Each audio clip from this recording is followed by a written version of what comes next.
Managing workplace services. Introduction.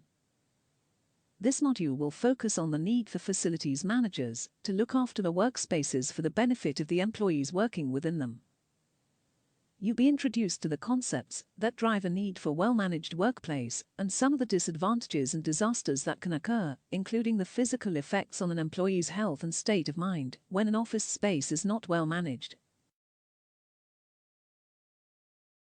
In this module, you will be looking at measuring productivity, the actual work, the organization, communication and information technology, work environment, environmental effect on productivity, design implications, unconventional working arrangements, the impact of technology and systems, workplace anxiety, types of anxiety, recognizing symptoms, coping strategies, anxiety versus nervousness, anxiety trigger.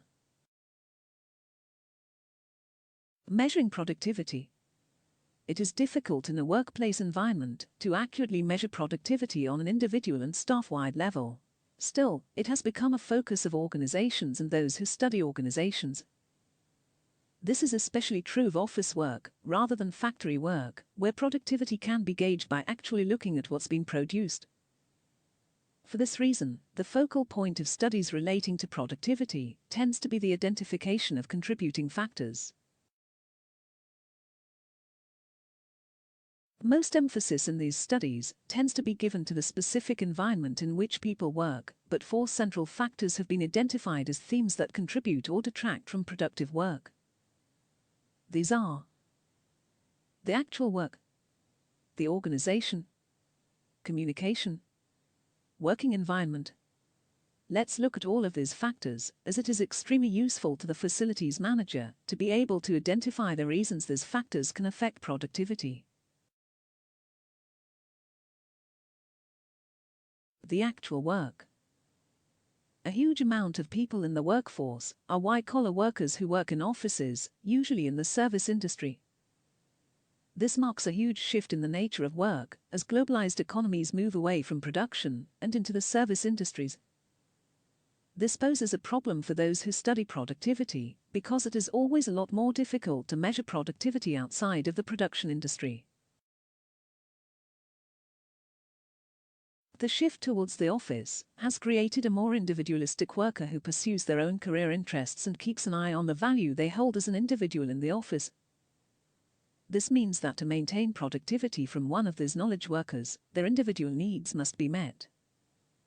Often this is linked to general morale, which tends to be based on job security, routine, stability within the role.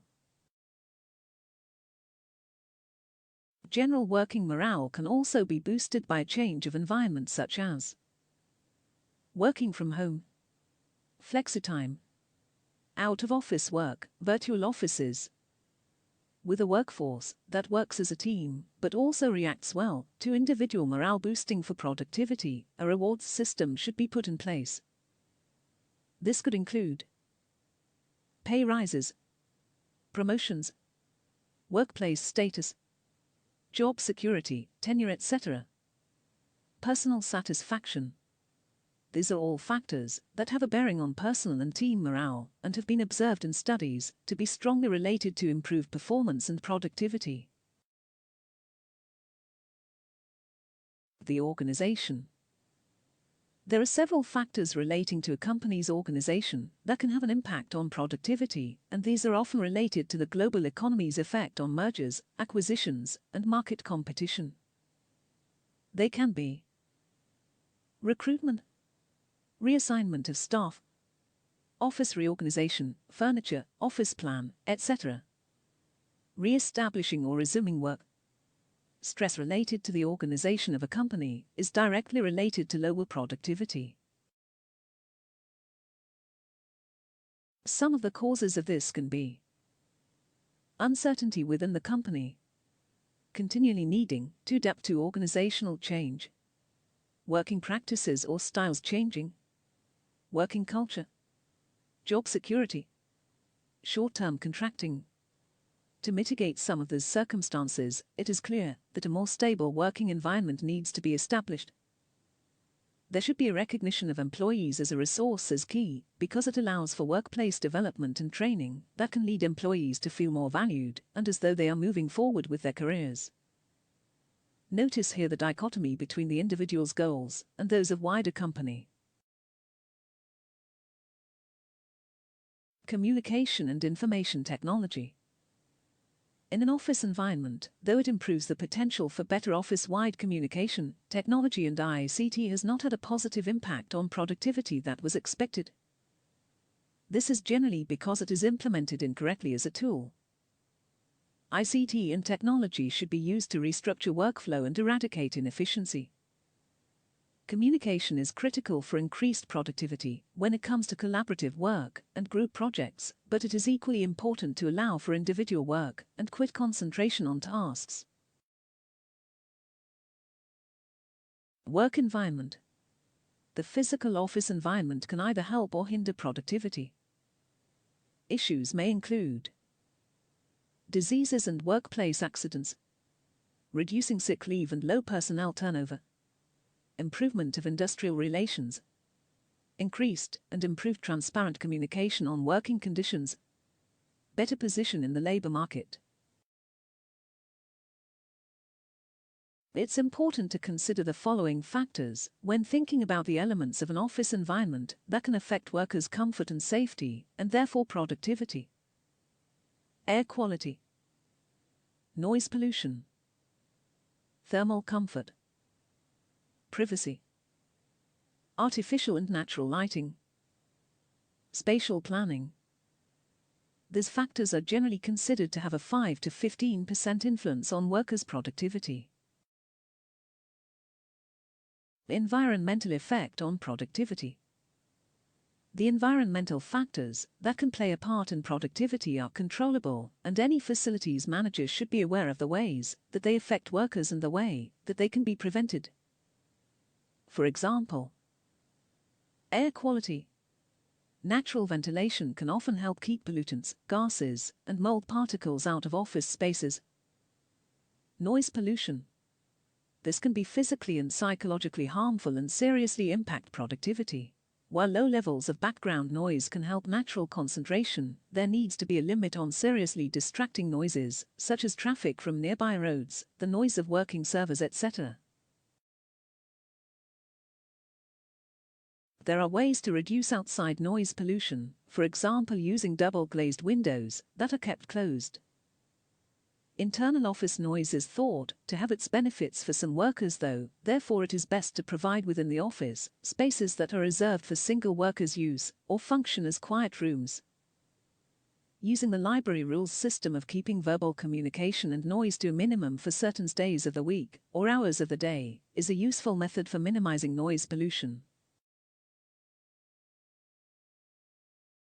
Thermal comfort.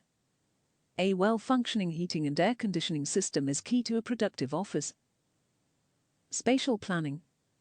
Office design can really affect the way people do their jobs, and their perceptions of their working environment are key to productivity. Visual design choices, such as not using too many highly contrasting colors, can help people concentrate more effectively. Design implications. In studies, employees tend to find that their work rate would rise around 10% if their workplace environments were improved. The ideally designed office should not simply account for the basic legal requirements of safety and security, but also lend themselves to employees' self-esteem. Factors to help this could be amenities, views, decor and furniture, how much space there is, where to work and move around. There are two systems for setting up an office to minimize disruption and improve productivity. Universal footprint, fixed service spine system. Their features can be understood through this table. Please read the table.